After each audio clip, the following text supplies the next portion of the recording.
Hai, perkenalkan nama saya Zelita Haryani.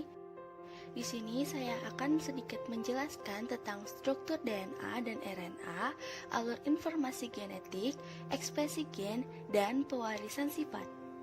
Molekul DNA terdiri dari dua rantai polinukleotida panjang, dua polinukleotida yang berbeda arah lalu saling bergabung dan terhubung dengan ikatan hidrogen yang lemah antara dua basa nitrogen di mana basa purin berpasangan dengan basa pirimidin guna membentuk suatu struktur heliks ganda yang disebut struktur heliks DNA. Polinukleotida merupakan gabungan dari beberapa rantai nukleotida. Nukleotida terdiri dari gula yang memiliki 5 atom karbon yang terikat satu atau lebih gugus fosfat dan basa yang mengandung nitrogen. Gula yang terkandung dalam DNA adalah deoksiribosa yang terikat dengan satu gugus fosfat dan basa nitrogen yang dapat berupa adenin, guanin, sitosin, atau timin. Pasangan basa nukleotida adenin melalui ikatan hidrogen dengan nukleotida timin membentuk pasangan basa adenin-timin, guanin berikatan dengan sitosin membentuk pasangan basa guanin-sitosin. Karena pasangan basa ini, rantai polinukleotida dalam DNA untai ganda selalu saling melengkapi. Pasangan basa nitrogen. Basa nitrogen terdiri dari basa purin dan basa pirimidin. Basa purin yaitu adenin dan guanin. Sedangkan basa pirimidin terdiri dari sitosin dan timin. Ikatan antara adenin dan timin membentuk dua ikatan hidrogen, sedangkan sitosin dan guanin membentuk 3 ikatan hidrogen. RNA merupakan rantai tunggal polinukleotida.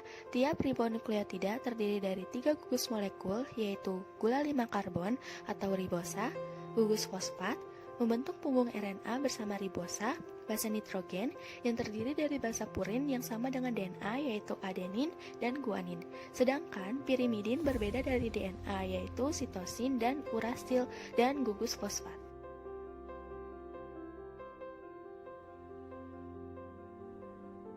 Sintetis protein adalah proses pembentukan protein yang melibatkan DNA sebagai sumber materi genetik pengkode berbagai asam amino yang akan diolah menjadi rantai polipeptida. DNA merupakan sumber materi genetik yang terdapat di dalam nukleus. Namun, untuk melakukan proses sintesis proteinnya dilakukan di ribosom. Untuk itu diperlukan perantara yaitu RNA agar sintesis protein dapat berlangsung. Sintesis protein dikenal dengan istilah dogma sentral, yaitu rangkaian proses molekul DNA menjadi RNA, kemudian RNA menjadi protein. Replikasi DNA adalah proses penggandaan DNA baru dari untaian DNA yang telah ada sebelumnya.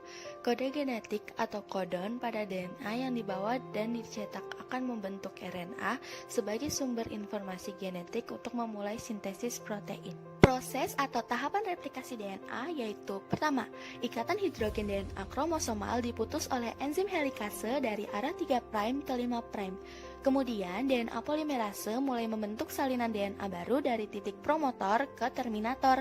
Selanjutnya, leading strands adalah rantai berarah 3' ke 5' di mana replikasi DNA terus berjalan atau tidak terputus. Sedangkan lagging strands adalah rantai berarah 5' ke 3' di mana replikasi DNA terputus. Selanjutnya, rantai yang mengalami lagging strands menghasilkan fragmen yang terputus-putus.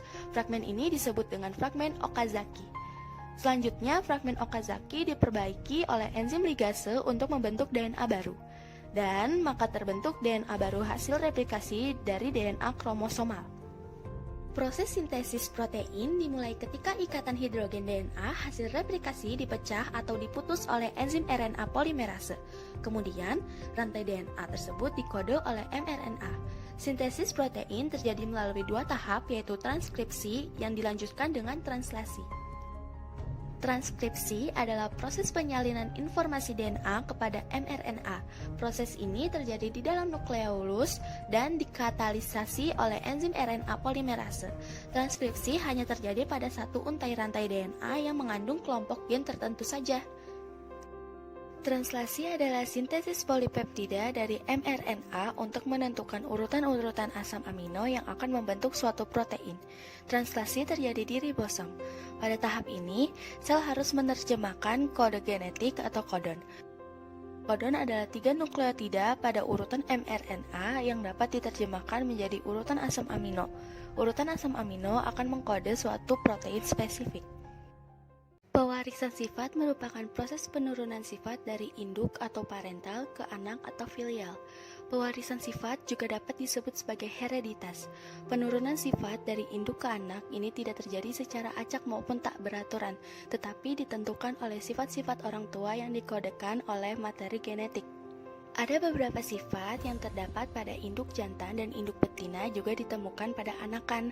Akan tetapi, anakan tidak selalu sepenuhnya persis sama dengan induk jantan atau betina. Bisa jadi mirip dengan keduanya, bisa juga mirip salah satunya. Persilangan monohibrid merupakan persilangan dengan satu sifat pembeda. Pada persilangan ini berlaku hukum Mendel 1, sebab saat pembentukan gamet pada generasi kedua, alel mengalami pemisahan secara bebas dalam 2 sel gamet. Pemisahan kedua gen tersebut tidak dipengaruhi oleh satu sama lain atau independen. Persilangan monohibrid dengan satu sifat pembeda dapat menunjukkan sifat dominasi yang muncul secara penuh atau tidak penuh atau intermediate. Jika terdapat salah satu alel yang bersifat lebih kuat dibandingkan sifat alel yang lainnya, maka hasilnya akan menunjukkan dominasi penuh. Sedangkan, pada hasil persilangan intermediate, kedua sifat gen memiliki kedudukan yang sama kuat. Persilangan dihibrid berasal dari persilangan yang memiliki dua sifat pembeda. Pada persilangan dihibrid, berlaku hukum Mendel 2. Terjadi pemisahan atau segregasi dan penggabungan atau asortasi secara bebas pada saat pembentukan generasi kedua. Persilangan dihibrid ini akan banyak memunculkan sifat dominan, resesif, dan intermediate. Mungkin hanya itu saja yang bisa saya sampaikan dalam materi ini. Untuk kekurangannya mohon dimaafkan. Terima kasih telah menonton video ini. Sampai jumpa.